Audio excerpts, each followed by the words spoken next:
síwájú ẹ̀ ó fi wà ní lọ́jọ́ wọn àná tí mo dictate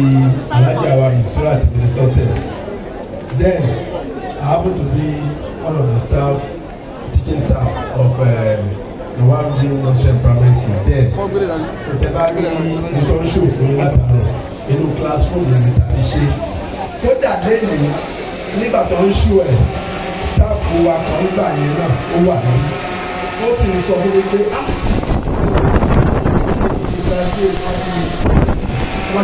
èmi ti wà ní ọpọlọ tó pass out ní university. So nígbà yẹn a detect Mistura kí ẹjọ́ yẹn máa pọ̀ jù ó dẹ̀ kọ́ ṣe kó máa kọ́ student kí wọ́n ti gbìyànjú láti get ẹ̀ ó dẹ̀ kọ́ yẹn so débi pé kó tó di kó finish ọkùnrin gbàdé ní jáde bàbá yìí sí end of the year party tí wọ́n ṣe the national president wà lóde bẹ́ẹ̀ nígbà yẹn wọ́n ti ní scholarship university level ilé láti rí pé talent yóò gbọdọ̀ lọ bẹ́ẹ̀ compared to his age yẹn advantage bá ṣe kóṣẹ́ pọ̀ nìyẹn bàtà kóṣẹ́ yẹn pọ̀ àwa máa ṣe dẹ́mọ̀ àwa gbé dẹ́mọ̀ káàkiri kiri tẹ́lẹ̀ bá gbọ́ ó fáyìn èmi ò jẹ́ fẹ́ dá ṣe torí tí bá ṣe mo lọ́gbọ́n kì í ṣe kájí rẹ́kọ̀dù kágbó kájà sápò ọ̀mú ní láyé tí mo rí ní ìgbọ́dọ̀ ìgbà tí mi rí pé gbogbo ẹ̀ ní bó ṣe ní bá tọ alájì lọ pé alájì ẹ̀ gbà mí ní ọmọ kan ọmọ ẹ̀ tó gùn nínú mọ́tò alájì ìkáde wà sí sídì ni wọ́n ti gbọ́ dẹ́mọ̀ yẹn bàtà gbọ́ dẹ́mọ̀ yẹn alájì ní sálókọrin yìí oníṣọ́kọ̀ yìí ló kọrin wọ́n tún wò lẹ́yìn mọ́tò ìjọba rántí mọ́tò oníṣọ́kọ̀ yìí ló kọrin mo lò wò ó kò sí wàhálà bí bàbá ṣe gba iṣẹ́ ìrìn àwọn òṣìṣẹ́ ṣe ìbẹ̀rẹ̀ wà òkè ó yẹ kẹlẹ̀ kọ́ntínú láti rẹ̀ ẹ má jẹ́ kí a dá ẹjọ́ ìdàpẹ́nu adúpẹ́ fún Ọlọ́run lórí ajá Mistura lákọ̀ọ́kọ́ mú kí gbogbo àwọn àfáà tí wọ́n wà ní ìkàlẹ̀ àfáà ní bàbá ọba àfáà ní bàbá olówó gbogbo ẹ̀yin àfáà mi Ọlọ́run ní fi ilẹ̀ o ọ̀làdé Muhammad mo kí gbogbo ẹ̀yin bàbá wa tí wọ́n wà níbí mo ti ara bàbá mi adìsẹ́ Abdul-Lateef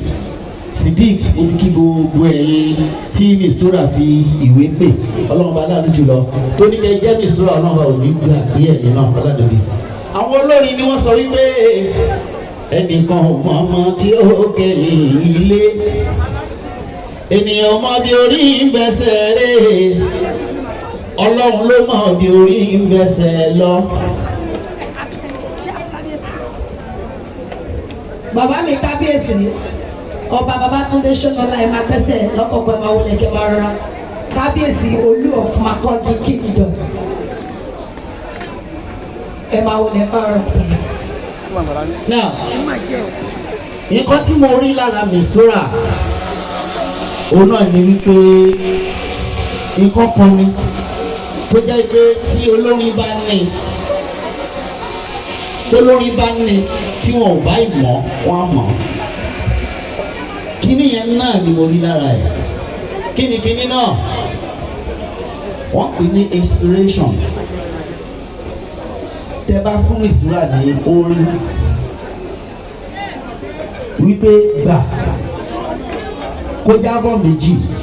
wallahi tallahi bẹ́ẹ̀ náà káfù wà lóòrùn ó máa gbèrú no sọ́dún náà ó máa gbèrú débi pé tó bá fẹ́ kọ́ kíní ẹ̀ ní studio feelings yẹn máa wà tó lóun nígbà tí inú yẹn ó ti tán èmi mo tún dúpẹ́ lọ́wọ́ Abidi tó believe nínú talent ẹ̀ ẹ̀ńtọ́pẹ́ ọwọ́ atọ́sí jù lénìí òun náà ni Abdul-Hafiz Afisco nítorí nígbà tá a kọṣẹ́ yẹn pọ̀ tá a gbé lọ ọ̀dọ̀ Afisco ní kọ́kọ́ la gbé lọ tí wọ́n reject ẹ̀ náà kò sí Nàìjíríà ní ìbá wá tí Afisco bá ní kó wò gbàgbà yẹn bí wọ́n fẹ́ ṣe mo dúpẹ́ lọ́wọ́ bàbá tó bí Mistura pẹ̀lú màmá irú bàbá Mistura ṣọ̀wọ́n o nítorí kí ni bóyá ti rí ògo yẹn lára ọmọ yìí ni wọ́n wá gbà wàhálà wọ́n dúró tì gan wọ́n fún ní 101%. bàbá náà ọlọ́run bá dáhùn jùlọ kó wá ṣẹ̀jẹ̀ kárí wọn pẹ́ àtàwọn àti màmá wa ọlọ́run bá dáhùn jùlọ kó jẹ́ kárí wọn pẹ́. mo tún dúpẹ́ lọ́wọ́ àkànfẹ́ ọkọ̀ alálùbáríkà tọ́lọ́wọ́n bá lò fún ìṣúra ọlọ́run bá ò ní yà yìí. gbogbo ẹ̀yin àfa olówó ọlọ́rọ̀ lọ́kùnrin lóbìnrin tẹ́ dúró ti mistura aya àṣàfà ọlá yóò ní gbẹ̀dí o ọlá náà Muhammad. mistura tẹ́ńbẹ̀rẹ̀ kẹ́ńkẹ́ aya àṣàfà tẹ́ńbẹ̀rẹ̀ kẹ́ńkẹ́ umu warufa tẹ́ńbẹ̀rẹ̀ kẹ́ńkẹ́ alekun alùbáríkà lọ́wọ́. èrè sọ́dá tẹ́ńbẹ̀rẹ̀ kẹ́ńkẹ́ alekun alùbáríkà lọ́wọ́. mistura tẹ́ńbẹ̀rẹ̀ kẹ́ńkẹ́ aya àṣàfà tẹ́ńbẹ̀rẹ̀ kẹ́ńkẹ́ umu warufa tẹ́ńbẹ̀rẹ̀ kẹ́ńkẹ́.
adúgbò